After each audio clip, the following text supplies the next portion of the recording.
Coach, whenever you're ready, we can take some questions for Coach. I guess just what encouraged you most about your win over the weekend?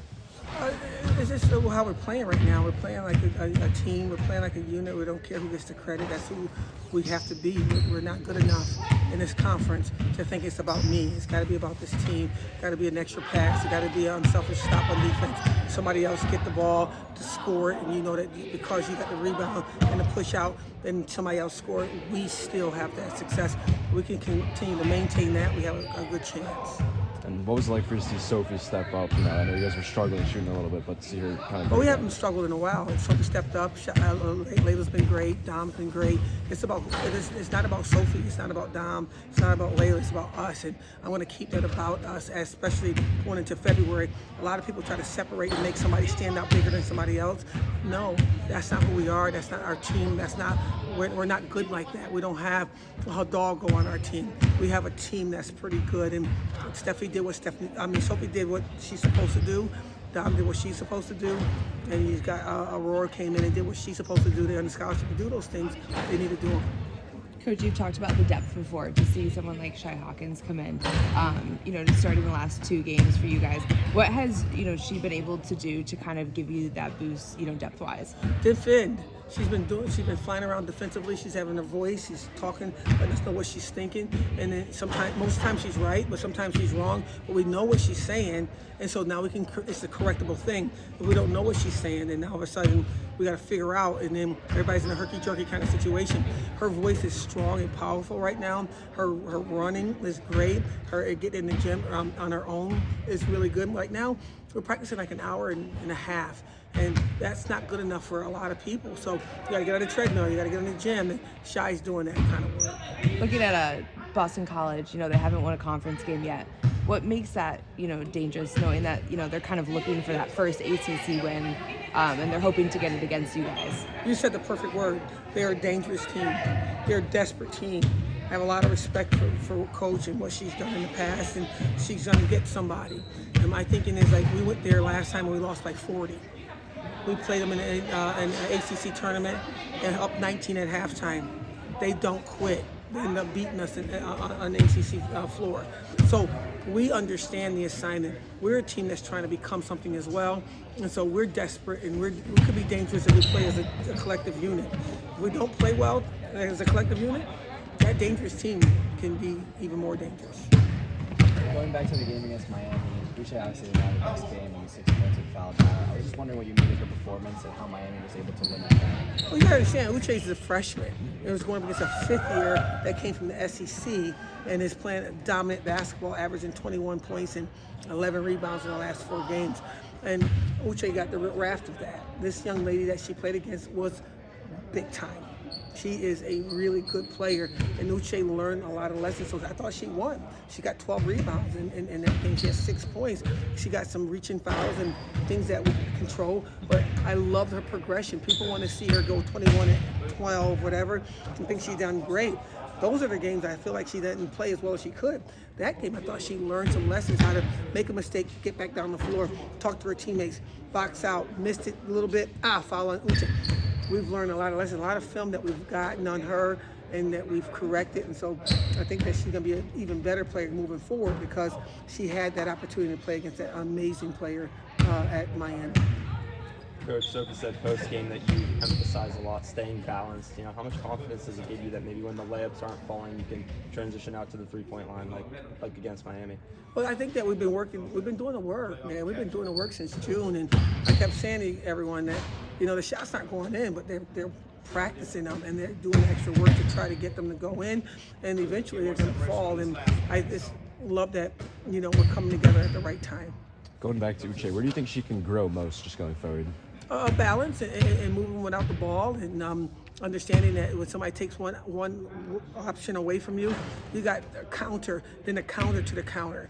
We practice it every single day. Right now, what she's doing is making her move and lock it into that move. And she's not reading the defense late in the middle of her shot.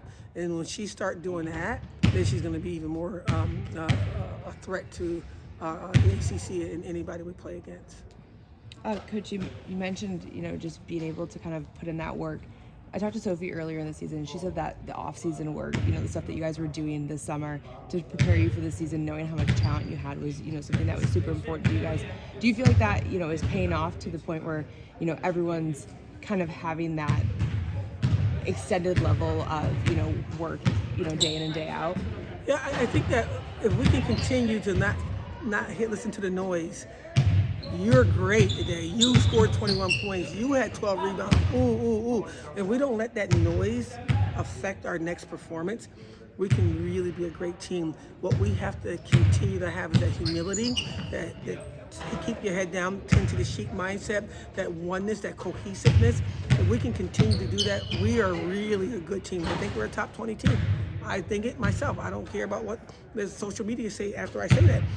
Only when we play as a unit and we don't care who gets the credit.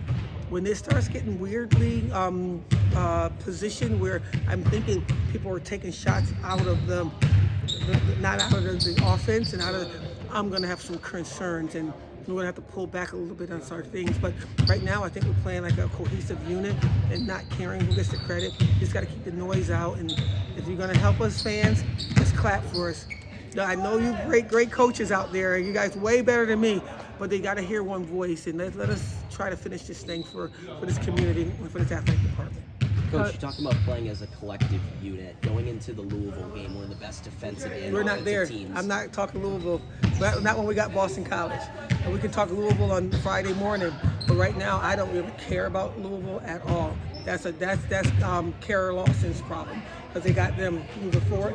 I got Boston College, and that's enough for me right now. No disrespect, but that's how I've been for my whole career. I take it one day at a time. Today in practice, we didn't have the best practice we want to have. I thought Boston College beat us today, and we got to beat them in shoot around. And then the game comes at 6 o'clock. We got to be ready to try to beat them again, and that's the only thing I'm thinking about right now. Coach, it's National Girls and Women in Sports Day today. Can you just talk a little bit about being a woman in sport yourself and also coaching young women? It's such an incredible honor to be able to stand in front of you as a woman and say every young lady, young girl, woman, they matter and we are enough. But what we have to consider is we have to tell our truth. We have to tell our story our way, not the way others say it, not to be pushed to a position where I don't want nobody to be uncomfortable because my story is, okay, I'll let you go. No, we got to stay locked into what we think matters to us. And I think that the way we're playing the game of basketball right now, young girls are saying, wait a minute, not only can I play basketball if I wanted to, I can lead the way I want to. What does that look like? It doesn't matter. Just start and begin and try. So young girls and women, I see you in this particular day. I hope you come with your shoulders back, your crown twisted or on straight. But understand your crown is important and impactful to society. You must lead. Kind of building off that, you guys have a pretty big ceremony going on Sunday. Just what does that mean for you as the woman in sport with that? Well, it means that we are enough. It means that we're going to grow. It means that we can make mistakes and raise our hands and be forgiven by the people that surround you, and particularly the mirror. And it means that, our leadership is a part of the story of the world. And if we sit back and just allow someone else to lead us, and understanding that we have the answers and don't say anything, we're just as guilty as the person who say you're not enough. And so we got to believe in our story, believe in our desire to be something significant, and go take it. And if one person can understand that and get that and become something, then my legacy here is set in stone. Any questions about future stories? You guys can ask them now. Yeah, just with Uche, how different is the college basketball level than what she was dealing with in Japan? I have no idea. You got to ask her that. I have no idea. I wasn't there. I don't expect to know. I just think that she's just a quality human being, a fun person. You can find her with anybody on the team. She doesn't click and connect with other people. She clicks and connects with everybody. And that's what makes her so special. And then she can play the game at a high level too. Yeah, and I found out that it was like a New Year's Eve dinner where you first saw her highlights. Do you kind of remember what stood out to you there? Her ability to do what she's doing on over there behind our backs is to turn her back and try to score, to tell her story. Her story is really important. We can tell by every possession she plays on the basketball court. I saw that in that highlight, And I said, that young lady, forget about her skill set. I need to have her in my space. I want to help her grow as a young person, a young woman, and so that she can really own the world. Right. And you said at a press conference that you felt that she needed you. Like, why do you feel that was the case? She's been gone from her mom for 8 years, and I'm a mom, and I can feel her spirit, and I can help her and hug her and push her as well. And I just selfishly think that I can be a big part of her space if allowed, and in a way not too emotionally charged, but in a way where she can know that if she needs a hug, my arms are wide open. Go on. I was going to say a little bit about your psychology background. I was a little bit curious about that. I kind of want to write a story on that. Kind of just how much do you think that plays into your coaching philosophy? I just think the mental is the physical is 4 is to 1. I just think that I was never a great player. I never did a finger roll in my life. I never went between my legs. I just came through your chest because my story mattered to me.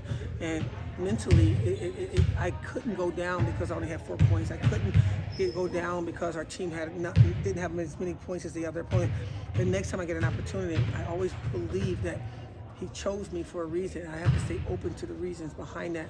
And I brought that into my college career, and I learned some lessons from all the Piagets and Ericksons and all those theorists, and I kind of made that a little bit of who I am. And let's stay mental with this thing. But if you got to play the game, bring your lunchbox, sit it down, and understand that they stand in front of you. You got to go through their chest too. So the mental isn't only the thing we talk about. We talk about both sides of it too.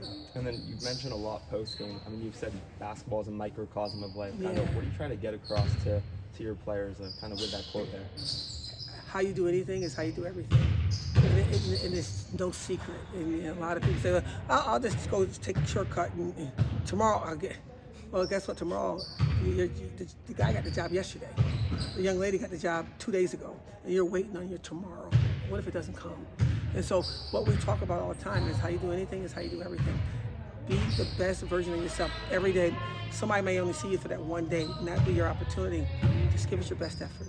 How have you seen your players kind of demonstrate that throughout the season?